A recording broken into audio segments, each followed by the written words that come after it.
Hello, fellow Redbirds. Welcome to Bird Fans Forever podcast number 26. If you're new to our channel, you should check out our @BirdFansForever Twitter account and follow in order to get the first notice of new videos that we publish. You can follow along there also for other information and fun polls.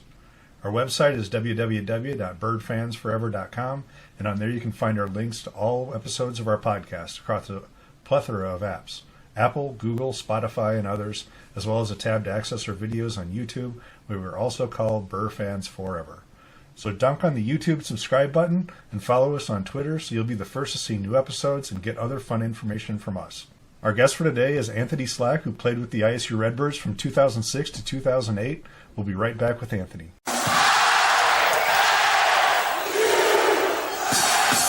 Hello and welcome to episode 26 of Bird Fans Forever. I have my boy here, Anthony Slack. He played here from 2006 to 2008. Go through some of his highlights. 2007, his junior year coming in. He's a transfer student. 2007, he's newcomer of the year. 2008, he is honorable mention all conference, and also he's on the defensive team. He's got 20 rebounds against Creighton, and as a big hats off to that one. 14 rebounds in an NIT game against Dayton. He's got 8 double-doubles. He's number 10 in steals for a season at 43, right in front of Rick Lamb. 2 bigs. All the rest of them are guards. So hats off to the bigs. So, Mr. Slack, thank you for being on. How you doing, big boy? I'm great. First, I appreciate you guys having me, man. When I heard about the show, I was excited to get on here, but I'm definitely looking forward to kind of just chopping it over with you guys, man. But I'm excited. It's an exciting time. It's always a great time to be a Redbird. It is. And Anthony I really started becoming friends with him after the 2006 in the alumni game. He became a huge advocate for his era, right? And when we do the alumni stuff, it's about your era, those 4 or 5 years you played, because those are the relationships you have, right? And right. Brandon Holtz will be on right before you, and I've now got Boo and the rest of them pinging me because we got a text thread. I get to hear all the crazy stories from your time. So it is wild. So, all right, Big Slack. We always start with, how'd you get to ISU? Oh man, and that's just gonna be a fun story right back. So me and Boo, we went to Coffeyville JUCO together, and that's how I met Boo. And we kind of built a relationship there. And Boo actually committed to Illinois State. The weekend Boo committed, I actually took a visit to Missouri State. Okay, at the time, I think it was Barry Henson at the time. Yeah. I go to Missouri State, and I actually verbally commit to Missouri State. Boo! now wait, this is where it gets kind of crazy. I get back to Coffeyville. I'm talking to Boo. I'm talking to my coach Jay Herkerman at the time. They're like, "You sure?" And I'm like, "Yeah, I kind of want to." And so then Boo, being a smart guy, he said, "Okay, listen." He said, "Listen, you got these guys here at Missouri State." He said, "You got Dilligard and Ronnie Caldwell. And say you got a 6'11" shooter and Levi Dye." And Boo looked at me and said, "Man, you tell me you can't beat these guys out?" And so that was just a competitiveness in me. And so I'm like, all right. So I thought about it. I said, you know what? I'm going to Illinois State. And so I switched it up. I made the call, right, to Coach Moser and them, and everybody was excited. Boo was excited. And lo and behold, Coach Henson still got to grow up to this day for that recommitment, man. So that's how I ended up at Illinois State, man. And so, but I made a great decision. Don't regret the decision at all, man. But it's a blessing to be able to be a Redbird and truly enjoy playing my 2 years there. It is a blessing. I'm glad we got you. All right, big man. So we're going to roll into our second question. And the second question is, you went through a coaching change, just as I did. How is it to go from Porter Moser to a Jankovic program? It was difficult for me at the time just because of the mindset that I had and then a lot of us had at the time. I think Coach Moser did a great job of bringing the right players together. But what we felt at the time was this play style didn't fit us. We had a lot of athletic guys, a lot of guys that allowed to play fast, right? For myself, play above the rim, play hard. Dilligard as well, play tough, defend. And during Coach Moser era, it was more of kind of not play as fast unless we pick and choose the time to run. but it was come down and run plays. You know, having a guy like Boo, who's very quick and very demanding and just a playmaker, we felt it kind of limited what our potential was, right? And so, but Coach Moser did a great job of what he had, but we just felt that we had a higher ceiling. And so then, as we know, Coach Moser left, and then Coach Jank came in. And similar to that, the play style in a sense changed. You know, Coach Jank had the background from the KU era, you know, and so he brought that play style and he allowed us to truly kind of open up and play. He allowed us to kind of play to our strengths, you know, and I personally felt it was great because for me, I couldn't at the time really bang with those guys as much. You know, I was 6'7", 210 pounds soaking wet. And really just, you know, I needed to truly use my speed and just my work ethic. You know, I wanted to tire guys out. And then Coach Jank's play style, I was able to do that, you know, which in turn it helped me, you know, play passing lanes, get steals, get fast break dunks, you know, use basically my energy and effort to create opportunities on offense. You know, and so that difference of a play style from its coaching standpoint truly helped me in a sense blossom and become who I eventually everybody saw, and then also helped us as a team, you know, become just truly a team where we made a run towards the NIT. So kind of playing in that era, just the difference of a coach, it sometimes in a sense shows you kind of where you can be potentially. And it's just about finding that right fit. And just thankfully I was able to learn from the Moser era and then kind of grow into that Jankovic era and truly become the slack or quote unquote slack attack that everybody calls me, you know? Right. So, but yeah, so. Dude, 43 steals in a season, right? Yeah. Yeah. So yeah, I mean, you would get some great steals and get out in the break and go. And so. Yeah. Moser was known for defense. Did he emphasize that more in practice? I would say that it was always a defensive minded. You know, we hung our hat on defense. That's something I was actually only good at. I didn't really get to the offensive game till later, but that's why I felt at home. You know, playing, passing, going get blocking shots, trying to guard every position on the floor.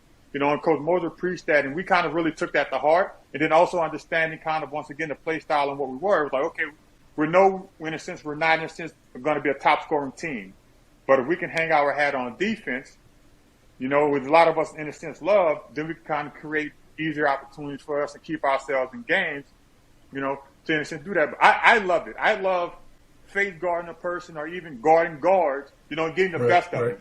You know, because I knew I wasn't going to score that much. I knew I was going to, if I fast break dunk, throw it up, I'll go get it. Offensive rebound, I'll get it. You know, don't put me at the free throw line. I was uncertain at that time, but I needed to once again utilize my strengths I had, you know. And I was able to excel at it, just thankfully, you know. So just go to show knowing exactly your role at that time as an athlete, while you continue getting better.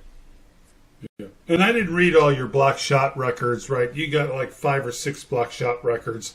At some point, I can't read all your records, or else we'd have a 30-minute Anthony Slack record reading contest, right? And that's people want to hear you talk and not me talk. So all right, we get a follow-up question. So Jank, he opened up the offense for you, right?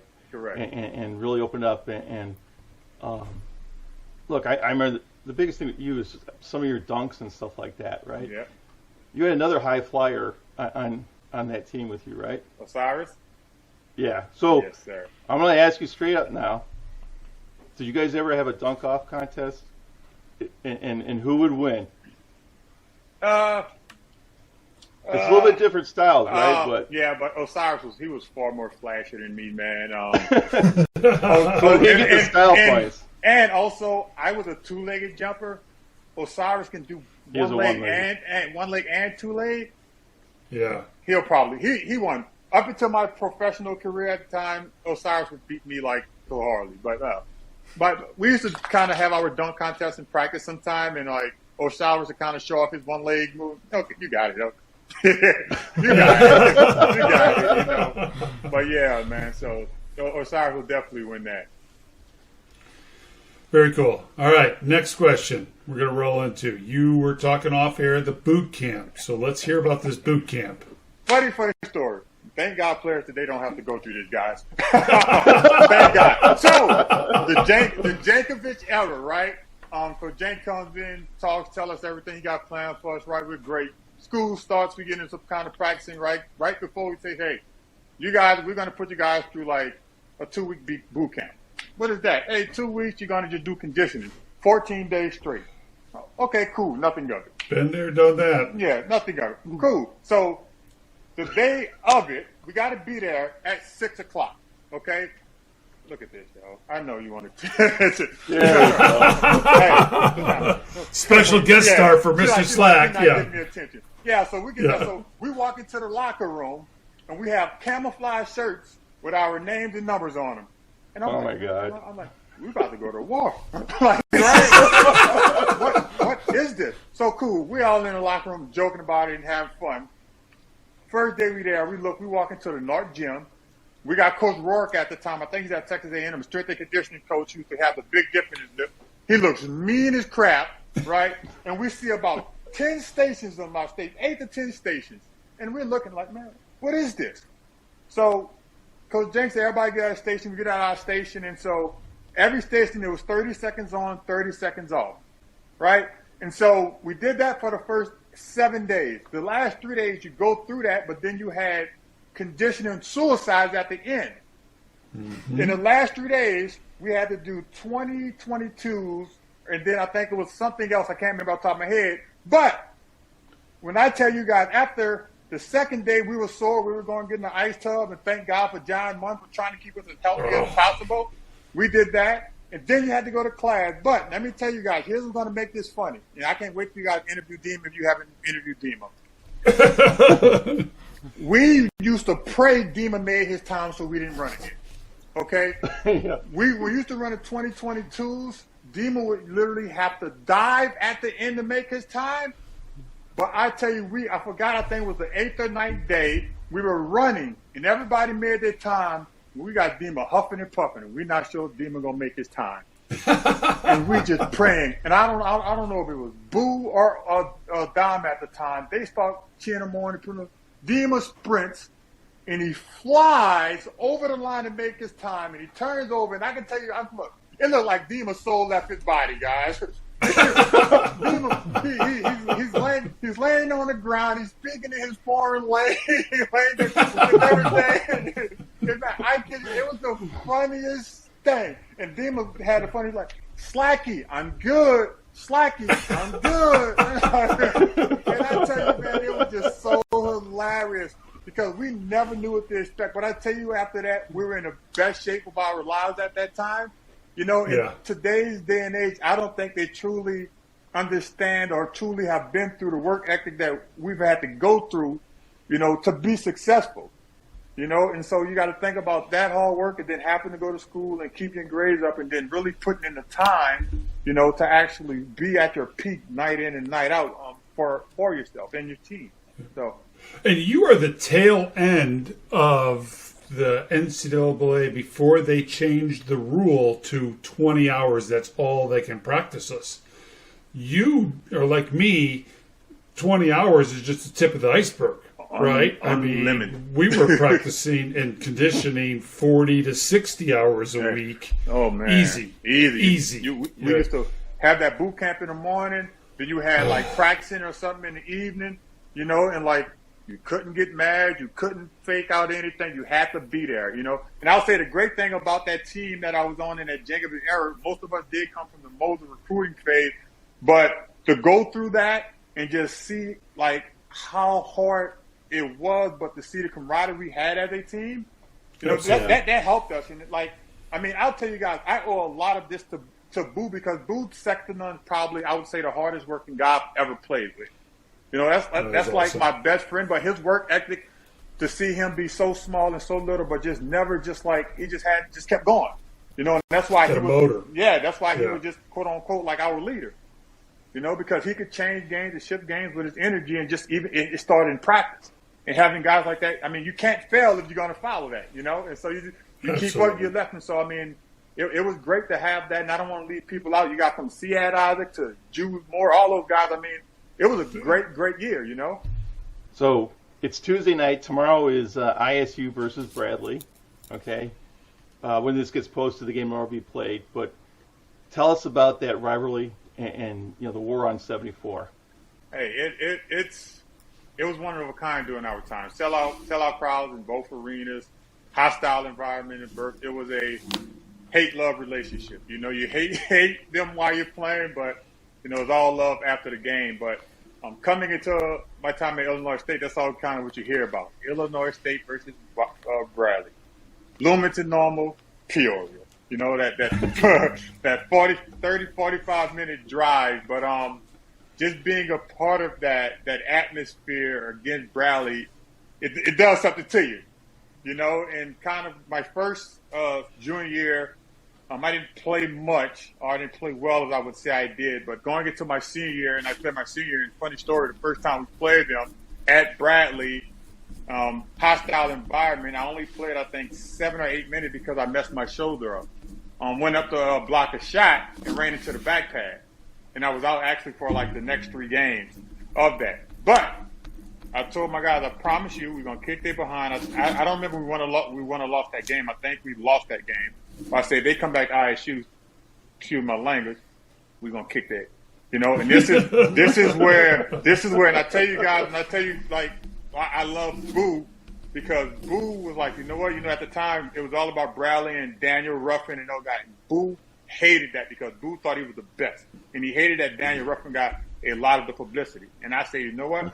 You're my guy. I'm going to ride for you. And we're going to get after it. And so coming back to Illinois State game, we sold out, standing room only. You can't hear yourself talking. I mean, these are the moments you live for, and from Amen. Start to finish, Amen.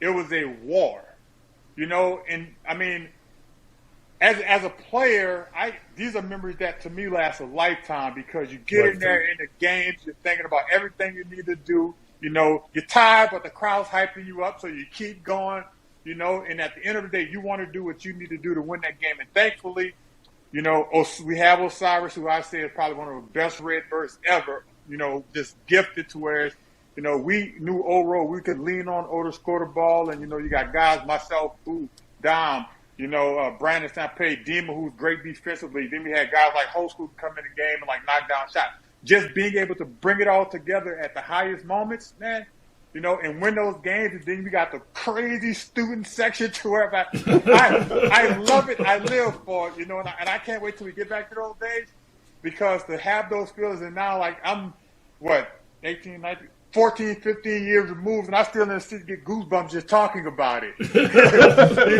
But just that rivalry in itself, it brings the best out of each and every one of you. You build a brotherhood with not only your player, but even those players afterwards. I ended up playing semi-pro in Bloomington Normal with Daniel Ruffin. Did you really? Yeah, on that Bloomington team? On the Bloomington team, on the Bloomington Flex. Me and him and his brother AJ Guyton was the coach. And so I did not know that. Yeah, we used to laugh and joke about it, about the rivalry. So we kept it going for a while, But once again, it's just those once in a lifetime moments. So whereas the rivalry in those moments, it is very heated, it's very, very competitive. But at the end of the game, it's all love. And so those are the moments you live for, and just kind of being a part of those are going to be forever just sketched in my memory bank. That's awesome. So let's talk about a couple of games where you had some great personal accomplishments. John mentioned one of them at the beginning of the segment. 20 rebounds, 2-0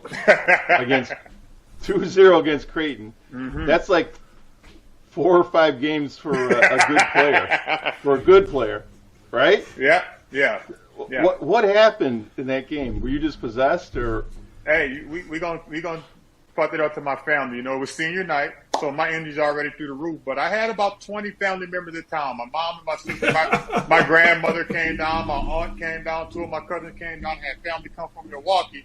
And I was like, you know what? I'm just going to go hard. And I knew at halftime, I think I had about 9 or 10 at halftime. And I was like, man, hey, I wasn't tired. I don't know what was into me that game. Maybe I was possessed. But I just was, it was just, sometimes as a rebounder, your anticipation is on, everything's going, you're flowing through, and just like you see the ball where it's going before everybody else, right? And so just being one of those guys where just I'm a hard worker. Senior night, I got to go out with a bang. 15 points, 20 rebounds, 4 blocks, and we destroyed them, And so that's just one of those memories where it's, hey, you live for those moments as a player. You put in all of the work, and just so happened that I was blessed to have my family who hadn't seen me play much through my college years, be there and witness that. And now it's forever, kind of etched in ISU history, but also my history. So again, it's always a blessing. It's always a blessing. And I mean, always a blessing. I wish I had more of those. Was Dana the coach of Creighton at that time? Altman? I think so. Yeah. I think Dana Altman was the coach at that time because they still had one. Didn't he lean over and yell at his players like get a body on him, right? Yeah. Hey, I mean, rebound number 12 or 13. Yeah, but you got to remember, my goal was to always wear my opponents out, right? I'm not going to bang with you. Coach Jank taught me a great thing where if I'm in a post and I'm playing defense, I got to keep moving. And I tell you, I got on guys' nerves like Dennis Rodman. Like, why he moving so much? Well, here's why. If I keep moving, you got to move. If I don't move, I get a steal. And so by the time, after the first time out, right, I'm already anticipating everything. So now you see where I'm moving. So it was just, hey, and I'm skinny, man. I was at the time I was skinny. If you better find me, but I'm going to get it. And I was blessed with a great second jump, and so just being able to get off the ground so quick, I was able to get my hands on it. And so once again, doing what I do, what was at that time was rebound the ball, and that's what I just tipped my hat on. And Steve, I love how you said something about the coach saying something. Here's what the coach would have said. Somebody's got to put an ass on Slack. I was going to say it. Put him on his ass. Well, that's what would have been said. Not that, hey, somebody's going to go find Slack. No, they would have been coming up to each one of us, right, Biggs, and saying, you got to put an ass on Slack and get him slowed down, right? He would have said, knock his skinny 210-pound ass on the ground, right? Yeah. Or into the bleachers, right? Put his ass in the bleachers, and they didn't do it. And Slack goes for 20 rebounds. He just outworked them and out-hustled them. Yep, amen, Brother Ben. That is awesome. It's having that motive. It's knowing what my responsibility was. Get those extra possessions, rebound the ball. The scoring guy, people don't understand. Osiris was our scorer. I just created opportunities by having a work ethic. And so once again, that's from growing up, and that's why I tell you, I love Boo so much because Boo helped me with that. We used to play one-on-one every day, and just being able to try to stay in front of him and just working hard. Just like when it came game time, man, you 6'8", 240, you're done, right? I'm going to wear you out. You're 6'10", 300 pounds. You're going to need a sub before the first time out, right? That was, I always had my goal. You couldn't throw me the ball in the post consistently for me to go get a rebound. So I said 2 offensive rebounds, 4 points. I can hit 2 or 5 free throws. I had my own agenda with it. Wait, did you just say 2 or 5 free throws? 2 or 5? Come on, brother. But once again, it did transition. So my biggest thing was, hey, if I can win these wars, or at least make 2 people try to come to me, that even frees up an opportunity for my teammates. And people don't even notice, Osiris was a great offensive rebounder. And so just once again, knowing our roles and having that camaraderie with each other, like, hey, man, I know what I'm good at. You know what you're good at. Let's all get out there and stay within ourselves, And over the course of that year, I mean, we played really, really well a lot. And so that game was one of them. Yeah. I mean, you guys really turned it around, and that year you guys, I think it was 25 wins. Yeah. I mean, that's pretty damn good. Uh-huh. And you went to the NIT, so let's talk about that. You played Utah State, played them at home. Next game, Dayton. John mentioned that you had 14 rebounds in that. Talk about those 2 NIT games. First, it was a great opportunity for us. Not a lot of people get to play postseason. So we were kind of ending the season off a high note. We did lose in the Missouri Valley Conference Championship, but we were still on a high note because of what we had, and the success we had throughout the season. Coming from that prior year where we had, I think we went 15-16 to now taking a new coach in, coming in and going 25 and 10 at the 24-10 at the time. we still wanted to play for something. You know, not only just for ourselves, but the fans and everybody that supported us. You know, ISU Redbird basketball was being talked about a lot. And so as we got into that, you know, the practices leading up to that Utah State game, you know, we wanted to leave our imprint. And we didn't want to just go in there and say we made it. We wanted to go in there and actually win. You know, and so I'd off to the coach for having us prep. As a team, we were, you know, almost fully healthy in that moment. And so we went out there, and that game was just, once again, it's everybody executing, you know, when we needed it. You know, Utah State hard for our game, had a couple of bigs, but once again, we were able to outwork them and end up winning that game. You know, and then go to the second round, we go play Dayton, and Dayton, I think at the time what it did come to us, they had Brian Roberts, if I'm not mistaken, a guard who ended up getting drafted and having played for the Hornets and a couple other teams in the NBA. But the chip didn't fall for us, but even throughout that game, we were in that game all the way up until the end. You know, and I just, once again, it just sometimes it doesn't work out for yourself. But we had a great experience. You know, got to, in a sense, play 2 NIT games after not even making a postseason. You know, and just leaving in a sense where we still feel we didn't accomplish our goals, but we still left on a high note to whereas ISU basketball was still being talked about, and now players like myself are graduating now, starting to look forward to like a professional career. So overall, being able just to play in a postseason in itself, you know, was a blessing. And then also winning and truly trying to make a deep post playoff run, you know, it was a blessing. Yeah, and only 14 teams have played in the NIT since 1977, so that would be 46 years. So that is a feat in and of itself right there. So that is awesome. Yeah, and it broke a dry spell. I mean, you know, after Stallings left, there was a dry spell. Let's call it what it was, right? You guys went to NIT. It set the table. There was more NIT runs under Jank and Dan, and you know, that was the year that turned it around. Yeah, and it's once again, it's all to everybody, not even just the players, but like I said, the community. Like, we had people rallying behind us, you know, and as players, we feed off that, and just great season, you know, and just being able to string together that run, and once again, starting to have that momentum to where actually is being talked about, and you got players coming in to where, like, now we're consistently making postseason runs. You know, there have been many times since after I graduated where we've been very, very close to winning a Missouri Bag championship, you know, and then just still making NIT. So, yes, we did a great job of, in a sense, putting ISU, I don't want to say back on the map, but giving it more recognition, you know, for the future players and just from the standpoint of the community. And so it's always great to look back and see what you accomplished as a whole within my career. Not many people have a career like myself and a lot of my teammates have, but so once again, it's always a blessing to be a part of it. You know, we can talk about it forever and ever. All right, we're back with Anthony. So, behind every great player, there's some inspiration and motivation. So let's talk about some of yours, guys. All right. So, I mean, we'll dive into it. This is what I love talking about all the time. First off, a lot of my inspiration and once again the motivation is definitely kind of with the kids. You know, once I kind of became an ISU Redbird, having the Redbird clinics every summer, being part of that, being able to kind of help hands-on with that and kind of teach kids basketball, see the smiles and things. I was passionate about that.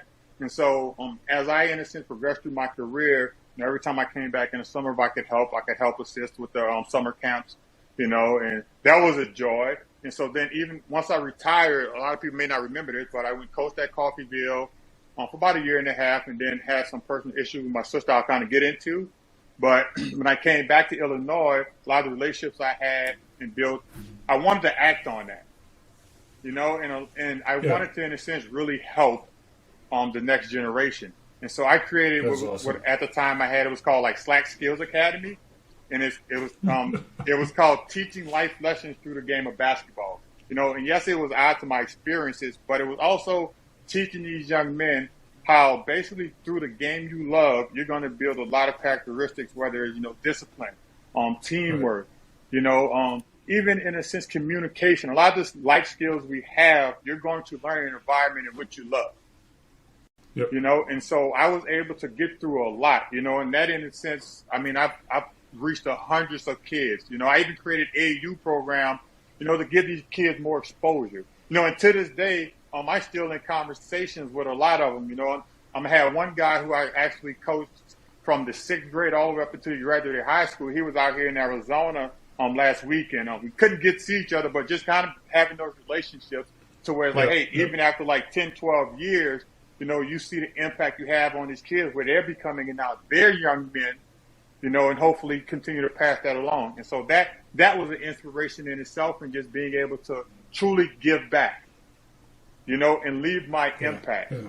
You know, and so that's always a joy, and it's a blessing to me to be able to be coming from New Orleans, Louisiana, you know, going up through the ranks of basically basketball, and always wanting that, and now being able to provide that opportunity to kids. You know, and I'm not as into it as much as I was in Illinois, out here in Arizona, but I still get out. I still get in front of kids, talk to kids about kind of life, and then also basketball. You know, just the will to be better. You know, and then also I talk about just from a life standpoint, how to overcome a lot of adversity, you know, and that we can dive into kind of one of my motivations with my youngest sister.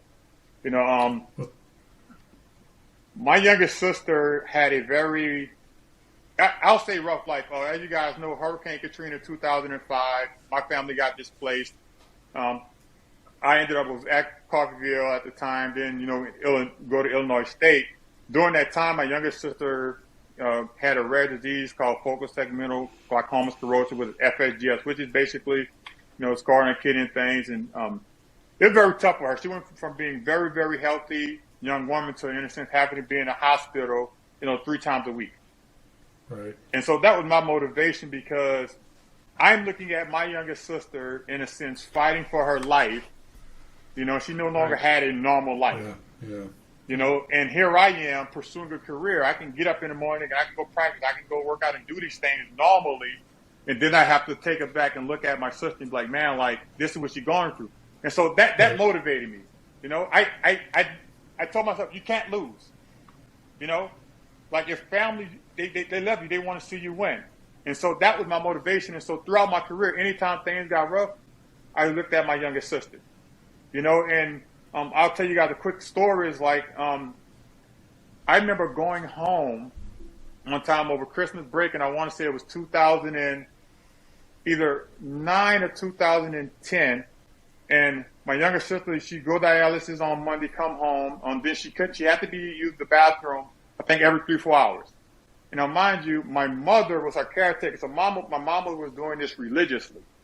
And so when I used to go home, I'd be like, okay, Mom, I got it. I'm thinking I can do this, right? After the second day, I'm kind of sick because I'm not sleeping. Right.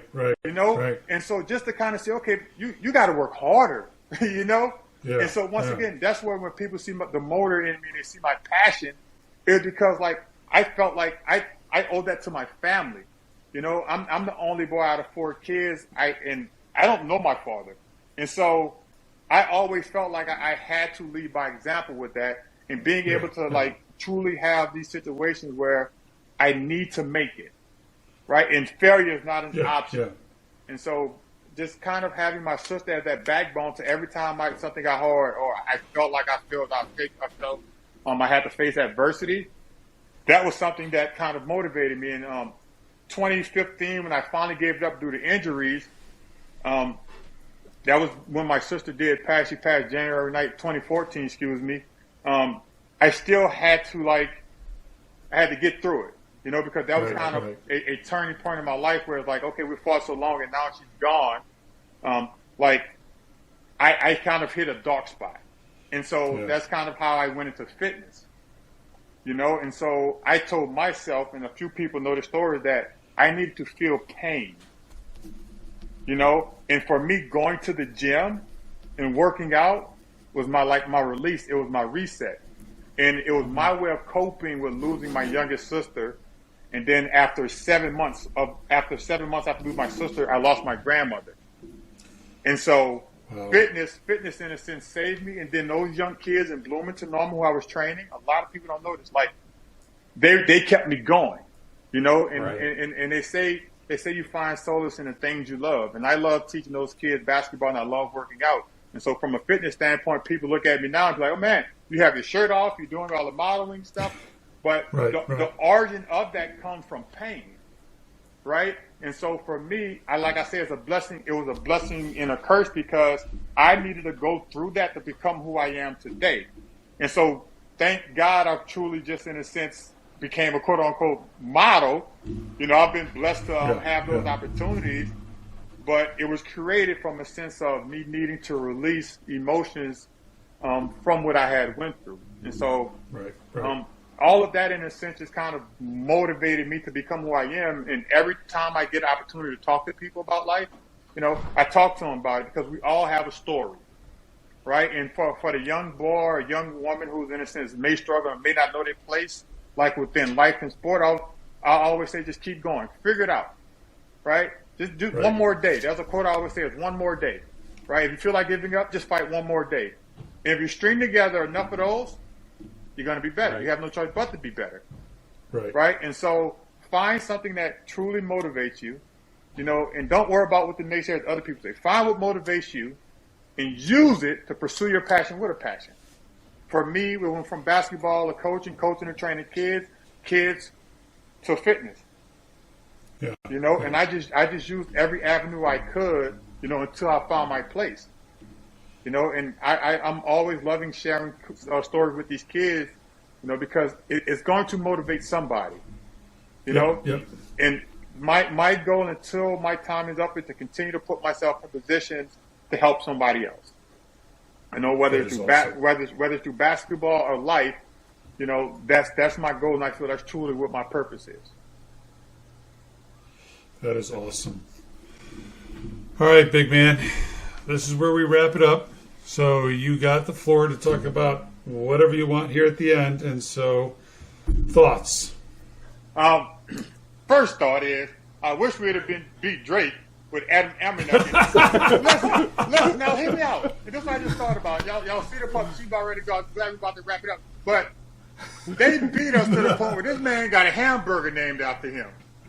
Right. This guy went on what it was the drive-through, whatever the TV show is, and got a burger named after them because of the success they had. If we'd have beat them one time, I'm almost certain we'd have made the NCAA tournament, right? And there would have been the Slack Big Mac, right?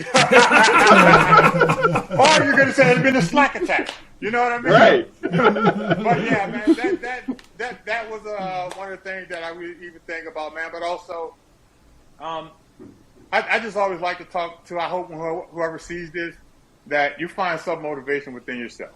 You know, believe in yourself when no one else does. You know, and people won't see your vision and truly understand you until after you're accomplished it. You know, the day before you're successful, you're not successful. Right? And so keep working and follow your own journey, follow your own path. And so I appreciate all you guys for allowing me this platform, man. We got to reminisce on some memories, talk about Bradley, you know, and just I appreciate the opportunity to get in front of you guys and relive this, man. And as always, man, I'm gracious to be a Red Bear. I'm grateful for the opportunity, you know, to have Illinois State imprinted in my blood. As it always, you know, helped me become who I am today, man. So thank you guys, and I enjoy the platform, so I'm looking forward to what the stories the rest of the guys have. Yeah, and we're hoping to have a lot. I mean, we're just going to keep rolling until we've hit every Redbird I can find. And so, you know me, right? I'm a Redbird like you, right? You and I have bonded over this. You know, you and I have worked on the alumni stuff, and again, it was, you know, it was a big love watching you play. You know, I played 19 years ahead of you, but man, to see you go at it was just awesome. And so, thank you, Mr. Slack, for being on. Love you. And with this is Bird Fans Forever. This is episode 26 with Anthony Slack. We are out. Do we get some clapping? All right.